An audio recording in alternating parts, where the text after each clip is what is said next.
क्या आप जानते हैं दोस्तों, इंडिया में एक ऐसा गांव है जिसे करोड़पतियों का गांव बुलाया जाता है, the Indian village of millionaires. इस गांव का नाम है हिवरे बाजार, महाराष्ट्र में आपको मिलेगा और यहाँ रहने वाले 50 से ज्यादा लोग मिलियनियर्स हैं। सबसे इंटरेस्टिंग चीज ये है कि ये गांव हमेशा से ऐसा नहीं होता था। एक समय पर ये बहुत ही ड्राउट प्रोन विलेज थी, जहां पर बहुत वाटर क्राइसिस देखने को मिलती थी। इस गांव को पूरा टर्न अराउंड करने का क्रेडिट मोस्टली एक ही इंसान को जाता है, जिनका नाम है पोपटराव पवार। साल 1989 में पवार पंचायत इलेक्शंस के लिए खड़े हुए थे। इन्होंने इलेक्शंस जीती और डेवलपमेंट के नाम पर चमत्कार करके दिखाया। చూశారుగా, విన్నారుగా, నోరు మంచిదైతే ఊరు మంచిదవుతుందంటారు. ఒక మనిషి బుద్ధి మంచిదైతే భూజనులకు మంచి జరుగుతుందంటారు. ఈ కలికాలంలో కూడా, ఈ కర్మకాలంలో కూడా నేటికి అక్కడక్కడ కారణ జన్ములు ఉండటం ఈ యుగానికి శుభదాయకం, ఈ జగానికి ప్రయోజనకారకం. పాతాళ గంగను భూతలానికి తెచ్చి ఎడారి పాయల వెంట ఆ నీటిని పరుగులెత్తించిన నిత్య కృషీవలుడతడు. తనతో పాటు తన ఊరి జనం కళ్ళల్లో ఆనందాన్ని చూడాలని, తాగటానికి, పంట సాగు చేయటానికి నీటి చుక్క దొరకని చోట జలసిరులు నింపి పసిడి పంటల్ని పండిస్తున్న అపర భగీరథుడతడు.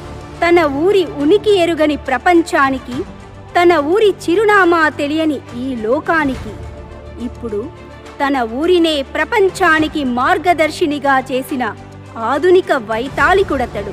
ఈ ఊరిలో ఉండలేము, ఉన్నా బతకలేము అనే నిరాశ నిస్పృహ నిండిన గుండె గదుల్లో ఆత్మవిశ్వాసాన్ని, అకుంఠిత దీక్షను నింపి వారి ఆశలకు నీరు పోసి అవకాశాలకు దారి చూపి గ్రామ ప్రజల బ్రతుకు దారికి బాటలు వేసి ఊరంతా శ్రీమంతుల్ని చేసిన అభినవ సంఘ సంస్కర్తయతడు.